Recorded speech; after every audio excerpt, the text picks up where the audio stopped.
अब हमारे पास ये अगला सवाल एक आ गया है।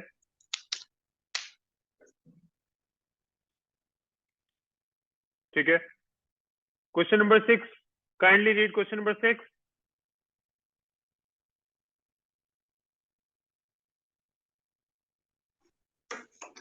A van moves from rest on a straight horizontal load. In a simple model, the first 30 seconds of the motion are represented by three separate stages, each lasting 10 seconds and each with a constant acceleration. ठीक हो गया, सही है। पहला क्या है?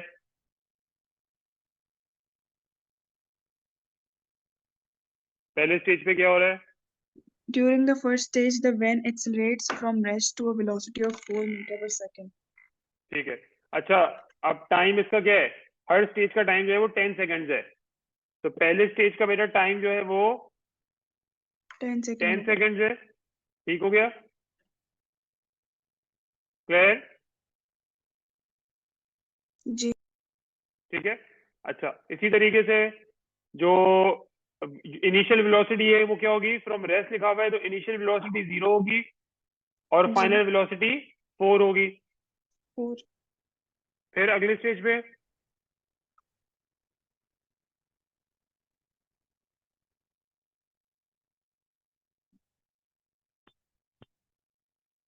अगले stage पे क्या होगा?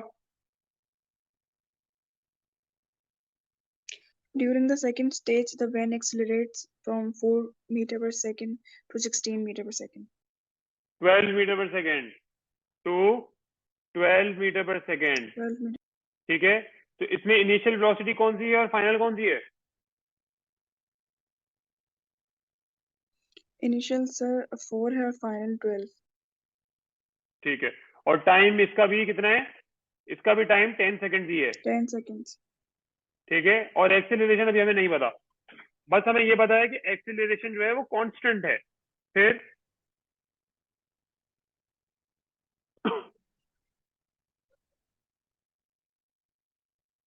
थर्ड स्टेज में बेटा During the third stage, the van accelerates from 12 meters per second to 16 meters per second. ठीक है, तो यहाँ पे 12 मीटर पर सेकेंड हमारी इनिशियल वेलोसिटी है और 60 मीटर पर सेकेंड हमारी फाइनल Final वेलोसिटी velocity. है। I hope this is clear. जी सर। अब हमें बनाना क्या है? Velocity part time a graph. Read कर लो। Velocity time graph to represent the motion of the van during the first 30 seconds of its motion. ठीक है, वेलोसिटी टाइम ग्राफ का मतलब है कि ये हमारी वेलोसिटी आ गई और ये हमारा टाइम आ गया। जी। सही है। तो सबसे पहले बेटा वैन ने जो है रेस्ट से स्टार्ट किया था, तो बेसिकली जीरो पे ग्राफ जो है आपका जीरो से स्टार्ट होगा। ठीक है। अच्छा, पहले 10 सेकंड में कहाँ पे गया? पहले 10 सेकंड में जो है graph rest from rest to a velocity of 4 metre per second. 4 meters per second. तो यहाँ पे ये 4 मीटर पर सेकंड इधर आ गया और लेट से 10 सेकंड ये रहा। ठीक है, जी। तो ये हमारा पहला पॉइंट आ गया। इसी तरह मैं 20 सेकंड का भी बना देता हूँ, 10 से 20 सेकंड और फिर 30 सेकंड। तो 20 सेकंड तक कहाँ गया था? 4 मीटर से लेकर 12 मीटर पर सेकंड। तो लेट से 12 मीटर पर सेकंड हमारी समवेयर यहाँ पे होगी और यहाँ पे 16 कर देता हूँ। ठीक है बेटा। जी। तो 20 सेकंड पे कहाँ पे था? 20 सेकंड पे था 12 मीटर पर सेकंड पे, और 30 सेकंड में जो था ये था 16 मीटर पर सेकंड पे। 16. तो ये 30 पे। अब क्या करेंगे बेटा? सिंपली हर पॉइंट को आपस में ज्वाइन कर देंगे। ये देखो यहाँ तक ये एक लाइन बन गई, फिर ये हमारा दूसरा हिस्सा बन गया ग्राफ का। सॉरी, ये हमारा फिर दूसरा हिस्सा बन गया जर्नी का, और फिर ये हमारा तीसरा हिस्सा बन गया जर्नी का। क्लियर? ठीक है। Any confusion? No sir. ये बन गया हमारा वेलोसिटी टाइम ग्राफ। सही है। 0 से 10, जी। फिर 10 से 20 सेकेंड, और फिर 10 से 20 से 30 सेकेंड। 30 initial seconds. वेलोसिटी और फाइनल वेलोसिटी मैंने मार्क कर दिया है। ये हमारा बेटा फर्स्ट स्टेज था, ये सेकेंड, और ये थर्ड। थर्ड। अब अगले पार्ट पर आ जाओ। Find the total distance that the van travels during the 30 seconds. Total distance the van travels during the 30 second. 30 seconds. तो भाई अब आप मुझे बताओ, वेलोसिटी टाइम ग्राफ से हम डिस्टेंस कैसे निकाल सकते हैं? ग्रेडियंट से। नहीं, ग्रेडियंट तो कुछ और होता है इसका। इसका सॉरी, वो ग्रेडियंट जो क्या रिप्रेजेंट करता है ट्रायंगल, बाय द वे? जो आप ये कह रहे हैं, जो शेप्स जैसे ट्रायंगल का फॉर्मूला लिख के। जी, area, area area under the लिख के, curve, sorry. Area under the curve. वैसे इस ग्राफ का ग्रेडियंट क्या रिप्रेजेंट करता है? डिस्प्लेसमेंट। नहीं बेटा, वो तो एरिया है लॉस। ना, वो तो एरिया है। एरिया जो है इस ग्राफ का, वो डिस्प्लेसमेंट रिप्रेजेंट करता है, डिस्प्लेसमेंट या डिस्टेंस। मैं ये कह रहा हूँ कि इस ग्राफ का जो ग्रेडियंट है वो क्या चीज शो करता है?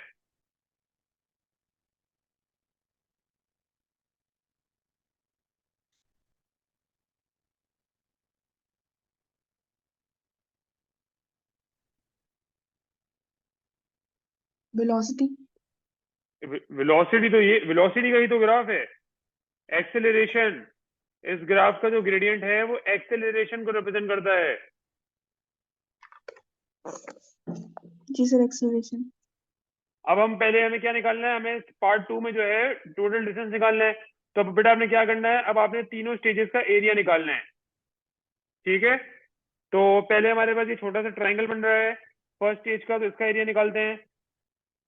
हाफ इंटू, इसकी बेस कितनी है? 10। 10, और हाइट? 4। तो 2, ये 5 हो जाएगा। तो क्या आंसर आएगा?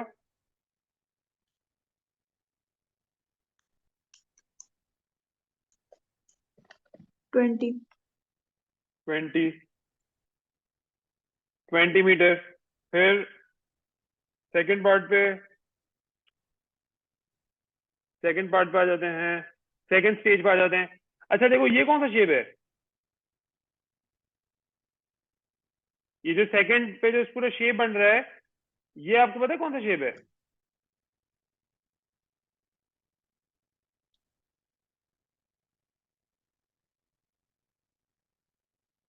हम्म। नहीं सर। ये जो शेप है ये कहलाता है ट्रेपीजियम। ये शेप क्या कहलाता है? ट्रेपीजियम। ट्रेपीजियम।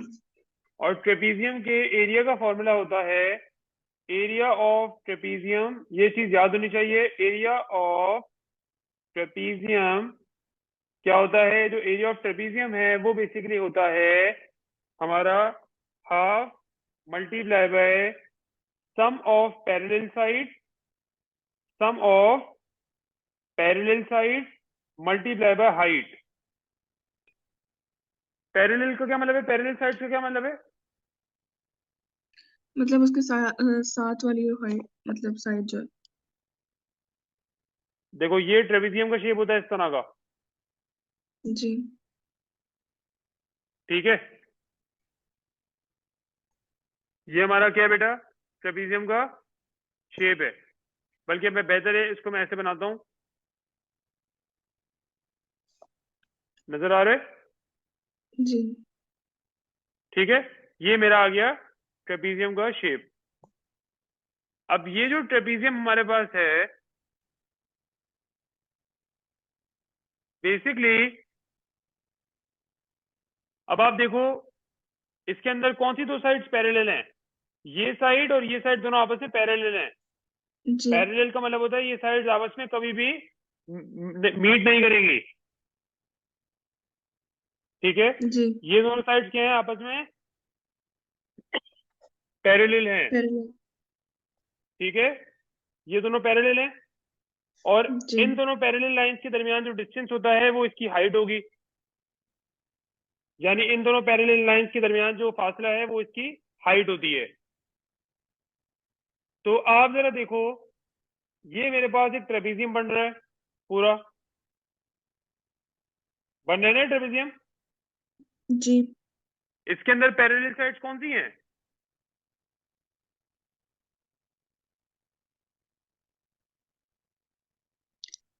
सर ऊपर वाली और एक नीचे वाली।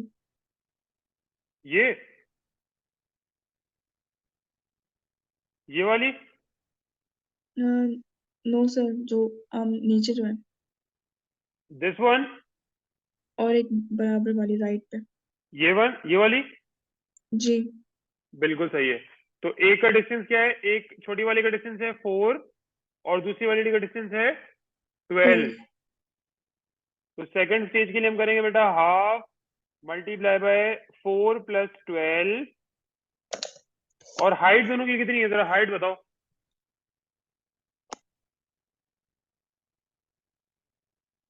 इस ट्रेपेजियम की हाइट कितनी है? 12। नहीं, वो तो साइड है, वो तो पैरेलल साइड है ना। इन दोनों 10। पैरेलल साइड्स 10, बिल्कुल। इन दोनों पैरेलल साइड्स के दरमियान का जो डिस्टेंस है वो है 10, ये रहा डिस्टेंस, तो वो है जी। 10। तो हम क्या करेंगे सिंपली बेटा, इसको सॉल्व करो, क्या आएगा आंसर?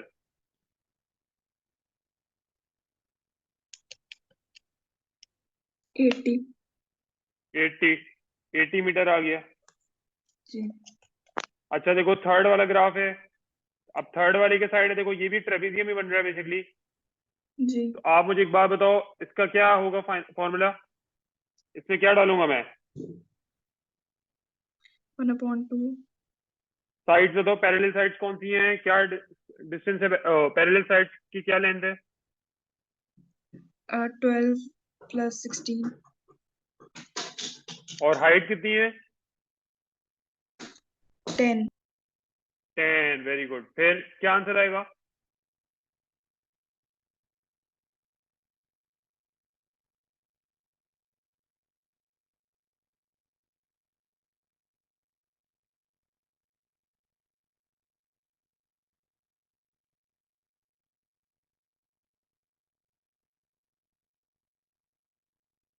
आंसर निकल के बताओ। 140। 140 सही है। ठीक हो बेटा, जी। तीनों स्टेजेस का निकल गया डिस्प्लेसमेंट। जी। अब क्या करेंगे, सिंपली इन सबको ऐड कर देंगे। तो आंसर क्या हो जाएगा, 20 plus, sorry not this part, ये वाला पार्ट है। तो 20 + 80 + 140 क्या हो जाएगा? 240। Is equal to 240 240 metre. Metre. ठीक है। जी। पार्ट, अब आ जाओ आप पार्ट 3 पे, इस वाले पार्ट पे। Find the average speed of the van during 30 seconds. During the 30 30 seconds. 30 second, ठीक है। अब हमें क्या निकालना है, अब हमें एवरेज स्पीड निकालनी है। तो एवरेज स्पीड का जो फॉर्मूला होता है वो होता है, एवरेज स्पीड का फॉर्मूला आपको पता होना चाहिए। एवरेज स्पीड का फॉर्मूला होता है total distance upon total time. Time. तो टोटल डिस्टेंस हमने प्रीवियस पार्ट में निकाला, टोटल डिस्टेंस है 240, 240। और टाइम कितना टोटल? 30। निकाल लो बेटा, आंसर निकालो। 8। आंसर जो है वो आ गया हमारा 8 मीटर पर सेकेंड। जी। अच्छा last part. Find the greatest acceleration of the van during 30 seconds. Alright, find the greatest acceleration of the van during 30 second. अब देखो जरा बात को, अब आपको मैंने क्या बताया था, इस ग्राफ को देखिए, इस ग्राफ से मैं एक्सेलरेशन कैसे निकालूंगा?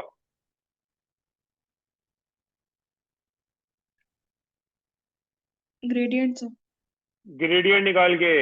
अब देखो 3 स्टेजेस हैं, तीनों का अलग अलग ग्रेडियंट निकलेगा। तो बेसिकली हमें बताना है जो सबसे बड़ा ग्रेडियंट है वो बताना है। इसने कहा है फाइंड जी the greatest acceleration of the van during 30 second. तो अब आप क्या करो, अब आप तीनों का स्टेजेस का ग्रेडियंट निकाल के देखो, जो सबसे बड़ा वाला होगा वही हमारा आंसर होगा। तो बेटा फर्स्ट स्टेज का ग्रेडियंट कैसे निकालूंगा? फर्स्ट स्टेज जो है इसके अच्छा, ग्रेडियंट निकालने के लिए आपको पता है कि 2 कोऑर्डिनेट्स की जरूरत होती है। ग्रेडियंट जी। निकालने के लिए हमें 2 कोऑर्डिनेट्स चाहिए होते हैं। तो यहाँ पे जरा मुझे बताओ कौन से 2 कोऑर्डिनेट्स अवेलेबल हैं?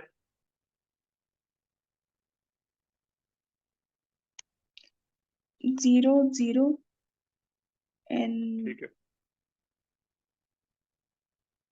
0 0 और 10 4। Very good 10 4 exactly. तो 0 0 और 10 4। ठीक है, फिर सेकंड वाले स्टेज के लिए कौन से 2 कोऑर्डिनेट्स अवेलेबल हैं?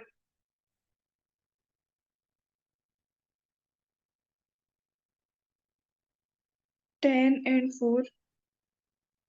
10 4 और 20 12। 20 12। थर्ड स्टेज के लिए बताओ।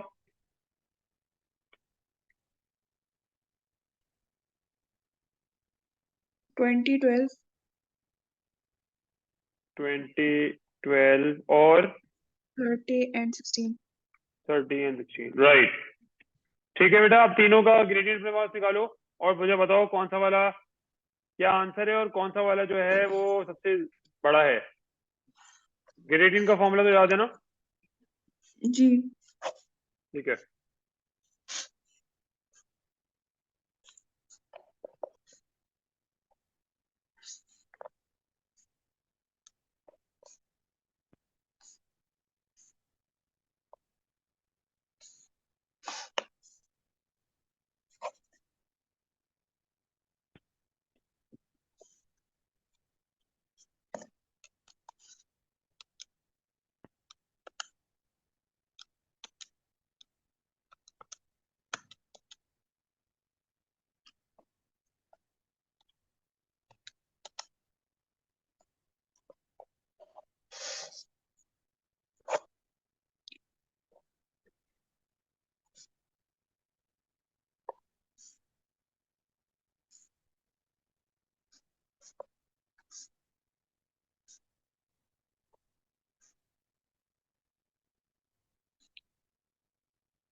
जी सर, कर लिया।